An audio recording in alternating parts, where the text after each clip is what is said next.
പെങ്ങള് ചോദിച്ചില്ലേ ഇഞ്ചി പോലീസിനെ തല്ലിയതിൽ ഏട്ടന് പങ്കുണ്ടോന്ന്? ഈ ഏട്ടൻ തന്നെ അത് ചെയ്യിച്ചത്. ജയിലിൽ കിടന്നുകൊണ്ട് തന്നെ അവനിട്ടുള്ള പണി ഏട്ടൻ കൊടുത്തു. എനിക്ക് സംശയം ഉണ്ടായിരുന്നു ഏട്ടാ.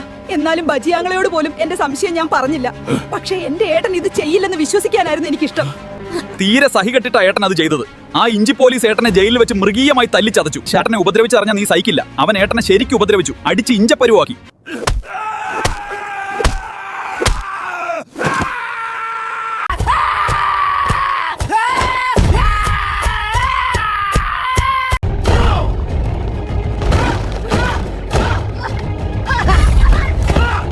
പെങ്ങള് മാത്രമേ ഇതറിയാവൂ, വേറെ ആരോടും പറയരുത് കേട്ടോ.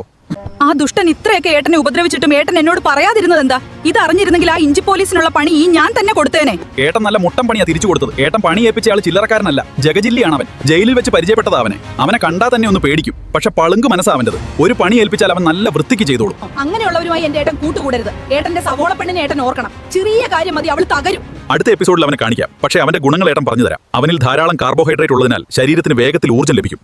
അവനിലുള്ള ഫൈബർ ദഹനം മെച്ചപ്പെടുത്തും. പിന്നെ കുടലിന്റെ ആരോഗ്യത്തെ സഹായിക്കും. അവനിൽ പൊട്ടാസ്യം ഉള്ളതുകൊണ്ട് രക്തസമ്മർദ്ദം നിയന്ത്രിക്കും. ചർമ്മത്തിന് നല്ലതാ.